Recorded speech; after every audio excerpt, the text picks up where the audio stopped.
আসসালামু আলাইকুম বন্ধুরা, আশা করি সবাই সুস্থ আছেন। বন্ধুরা, 2 দিনের ছুটি ঘোষণা, অতিরিক্ত 10,000 নিরাপত্তা বাহিনীর সদস্য মোতায়েন সহ ইরান এবং যুক্তরাষ্ট্রের শান্তি আলোচনা ঘিরে ইসলামাবাদে কড়া নিরাপত্তা ব্যবস্থা নিয়েছিল পাকিস্তান সরকার।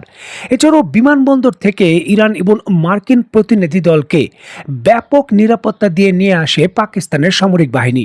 71 সদস্যের ইরানি প্রতিনিধি দলের সঙ্গে এরপর যুক্তরাষ্ট্রের একটানা 21 ঘন্টা ঐতিহাসিক প্রতিনিধি দলের আলোচনা চলে। দফায় দফায় এই আলোচনা হয়েছে এবং উভয় দলের প্রতিনিধিরা পাকিস্তানের প্রধানমন্ত্রী শাহবাজ শরীফ এবং সেনাপ্রধান আসিফ মুনিরের সঙ্গে দেখা করেন। তবে পাকিস্তানের এই সকল আয়োজনই বৃথা গেছে। দেখুন, অত্যন্ত গুরুত্বপূর্ণ এই বিষয়টিকে কেন্দ্র করে বিবিসি তাদের প্রতিবেদনে বলেছে, পাকিস্তানের ইসলামাবাদে যুক্তরাষ্ট্র এবং ইরানি কর্মকর্তাদের মধ্যে ঐতিহাসিক আলোচনা যুক্তরাষ্ট্র তার আপত্তির বিষয়গুলো স্পষ্টভাবেই তুলে ধরেছে, কিন্তু মার্কিন শর্ত মানতে কোনোভাবেই রাজি হয়নি ইরান। বিষয়টিকে কেন্দ্র করে মার্কিন ভাইস প্রেসিডেন্ট জেডি ভ্যান্স তার বক্তব্যে বলেন, ইরান যেহেতু কোনো শর্ত মানতে রাজি হয়নি, এর ফলে কোনো ধরনের সমঝোতা ছাড়াই ইরান এবং যুক্তরাষ্ট্র এই উচ্চ পর্যায়ের কর্মকর্তাদের আলোচনা তা শেষ হয়েছে। উচ্চ পর্যায়ের শান্তি আলোচনা শেষ হওয়ার পর এক ব্রিফিংয়ে মার্কিন ভাইস প্রেসিডেন্ট জেডি ভ্যান্স বলেন, যুক্তরাষ্ট্র তার রেড লাইন বা যেসব শর্তে দেশটি ছাড় দিতে রাজি নয় তা স্পষ্ট করেছে, কিন্তু ইরান আমাদের শর্তে রাজি হয়নি। তিনি বলেন, আমরা এমন কোনো আস্থায় পৌঁছতে পারিনি যেখানে ইরানিরা আমাদের শর্তগুলো মেনে নেবে। দেখুন, ব্রিফিংয়ে ভ্যান্স বলেন, আমরা 21 ঘন্টা ধরে আলোচনা চালিয়ে যাচ্ছি, কিন্তু খারাপ খবর হলো আমরা এখনো কোনো সমঝোতায় পৌঁছতে পারিনি।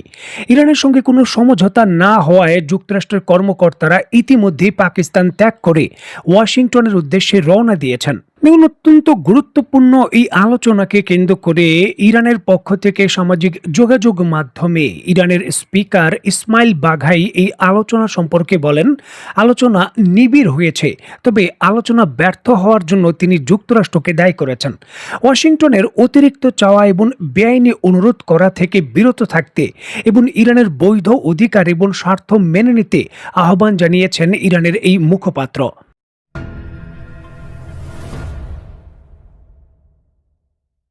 দেখুন, আমেরিকা একটি সুপার পাওয়ার।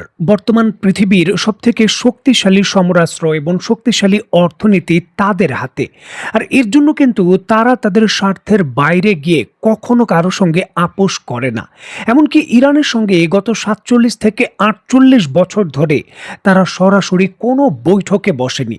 যুক্তরাষ্ট্রের পরিষ্কার স্ট্যান্ড ছিল যে ইরানের বর্তমান নেতৃত্বকে তারা মানে না। এটাই কিন্তু বার্তা। কোনোভাবেই গত 47 থেকে 48 বছরে ইরানের সঙ্গে কৌশলগতভাবে বহু বৈঠক হয়েছে, তবে যুক্তরাষ্ট্রের সঙ্গে সরাসরি কোনো বৈঠক হয়নি। যুক্তরাষ্ট্র পরোক্ষভাবে বৈঠক করেছে, তার মতামত বা তার চাওয়া অন্য দেশকে বলেছে, অন্য দেশ ইরানকে বলেছে। ইরান মানবে কি মানবে না তা আবার ওই তৃতীয় মধ্যস্থতাকারী দেশের মাধ্যমে যুক্তরাষ্ট্রকে বলেছে। কোনোভাবে যুক্তরাষ্ট্র এবং ইরান এক টেবিলে, বিশেষ করে এই ধরনের উচ্চ পর্যায়ের যুক্তরাষ্ট্রের ভাইস প্রেসিডেন্ট এবং ইরানের পক্ষ থেকে তাদের ভাইস প্রেসিডেন্ট ক্যাটাগরির যিনি রয়েছেন তিনি বৈঠক করবেন, এই ধরনের কোনো সিচুয়েশন তৈরি হয়নি। আমি একটা ঐতিহাসিক কথা বলে থাকি যে যুক্তরাষ্ট্র হলো এমন একটি দেশ যারা অন্য কোনো ভাষা বোঝে না, শুধু সামরিক ভাষা বোঝে। যদি সামরিকভাবে আপনি যুক্তরাষ্ট্রকে উপযুক্ত ভাষায় প্রতিবাদ করতে পারেন বা বোঝাতে পারেন, তাহলে যুক্তরাষ্ট্র অবশ্যই আপনাকে সম্মান করবে এবং আপনার সঙ্গে সমঝোতার চেষ্টা করবে। চিন্তা করুন, 47 বছরে যুক্তরাষ্ট্র যেই জিনিসটাকে ইগনোর করেছে, যে ইরানের সঙ্গে বৈঠক করব না, কতটা জরুরি হয়ে উঠলে এই যুক্তরাষ্ট্র 47 বছরের তাদের প্রোটোকল ভেঙে ইরানের সঙ্গে সরাসরি বৈঠকে বসে। সুতরাং যুক্তরাষ্ট্রের জন্য এই আপোষ করা কতটা গুরুত্বপূর্ণ তা বোঝা যায়। যাই হোক, 47 বছরের এই প্রোটোকল ভেঙে পাকিস্তান ঐতিহাসিকভাবে যুক্তরাষ্ট্র এবং ইরানের ঐতিহাসিক মুখোমুখি প্রথমবার বৈঠক আয়োজন করতে পেরেছে, তবে সেটা ব্যর্থ। প্রশ্ন হলো, কেন এই বৈঠকটি ব্যর্থ হলো? আলোচনার দর কষাকষিতে কি এক দেশ আরেক দেশকে দিতে রাজি হয়নি? দেখুন, 21 ঘন্টা এই দীর্ঘ আলোচনায় প্রধান আলোচ্য বিষয় ছিল নিরাপত্তা গ্যারান্টি। ইরান তাদের আঞ্চলিক নিরাপত্তা এবং সার্বভৌমত্বের বিষয়ে যুক্তরাষ্ট্রের কাছ থেকে সুনির্দিষ্ট প্রতিশ্রুতি চায়। অন্যদিকে যুক্তরাষ্ট্র মধ্যপ্রাচ্যে ইরানের প্রভাব ও প্রক্সি গোষ্ঠীগুলোর মধ্যে কার্যক্রম নিয়ন্ত্রণে কঠোর শর্ত আরোপ করেছে। নিষেধাজ্ঞা প্রত্যাহারের বিষয়েও আলোচনায় অন্যতম বড় অংশ জুড়ে ছিল ইরান তাদের $6 বিলিয়ন তেল বিক্রির অর্থ, যেটা দক্ষিণ কোরিয়ার কাছে রয়েছে সেটা অর্থ ছাড় চেয়েছে। এছাড়াও অর্থনৈতিক এবং যত ধরনের নিষেধাজ্ঞা রয়েছে সকল কিছু পুরোপুরি প্রত্যাহার না করা পর্যন্ত কোনো স্থায়ী চুক্তি সম্ভব নয় পরিষ্কারভাবে জানিয়ে দিয়েছে। তবে ওয়াশিংটন নিষেধাজ্ঞা তোলার ব্যাপারে ধীর গতি অবলম্বন করতে চায়। এখানে যুক্তরাষ্ট্রের শর্ত হলো যে ধাপে ধাপে ইরান থেকে এই নিষেধাজ্ঞাগুলো সরিয়ে নেওয়া হবে। পাকিস্তানের ভেতর এই ঐতিহাসিক আলোচনা ব্যর্থ হওয়ার ক্ষেত্রে আঞ্চলিক স্বার্থ অন্যতম বড় কারণ।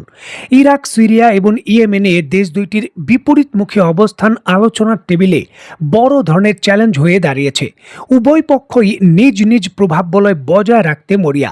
এমনকি ইরান পরিষ্কারভাবে জানিয়ে দিয়েছে ইরান ততক্ষণ পর্যন্ত কোনো যুদ্ধবিরতি করবে না যতক্ষণ পর্যন্ত সিরিয়া, লেবানন এবং ইয়েমেনের সঙ্গে যে যুদ্ধ চলছে বা যে ধরনের আক্রমণগুলো হচ্ছে সেগুলো বন্ধ না হয়।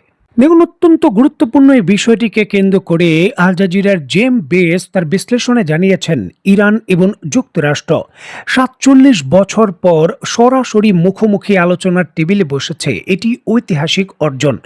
রাতারাতি দশকের পর দশক ধরে চলা তাদের দুই পক্ষের মধ্যে যে অবিশ্বাস রয়েছে তা দূর করা কঠিন। বিশেষ করে অভ্যন্তরীণ রাজনীতিতে দুই দেশের সরকারই প্রচণ্ডভাবে চাপের মুখে রয়েছে। এমতো অবস্থায় চিন্তার বিষয় হলো ইসরায়েল।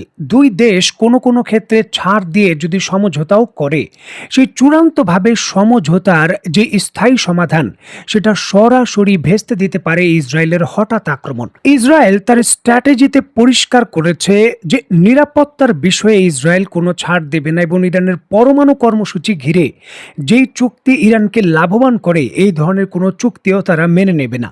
সুতরাং এই ক্ষেত্রে যুক্তরাষ্ট্রের একা পয়েন্ট অফ ভিউ এই যুদ্ধের স্থায়ী সমাধান করবে এমনটাও বলা যাচ্ছে না।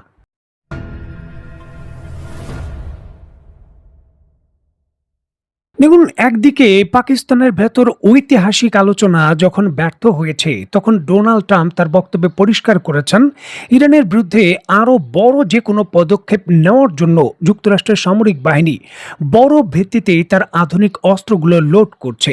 এই বিষয়ে পশ্চিমা বিশ্বের ওয়াল স্ট্রিট জার্নাল থেকে শুরু করে দ্য নিউ ইয়র্ক পোস্ট বড় বড় সংবাদ মাধ্যমগুলো এই খবরের সত্যতাও নিশ্চিত করেছে। দেখুন, ইরানের যুদ্ধে একেবারে প্রথম সপ্তাহেই যুক্তরাষ্ট্র ইরানের বিরুদ্ধে 850 থেকে সর্বোচ্চ 1000টি টামাহক মিসাইল ব্যবহার করেছে। মানে মধ্যপ্রাচ্যে এই টামাহক মিসাইলের যে সাপ্লাই রয়েছে বা মজুদ ছিল তার অনেকটাই কিন্তু শেষ হয়ে গেছে। নতুন ভেরিয়েন্টের নতুন করে যুক্তরাষ্ট্র এই টামাহক মিসাইলের বড় চালান প্রেরণ করেছে মধ্যপ্রাচ্যের ভেতর।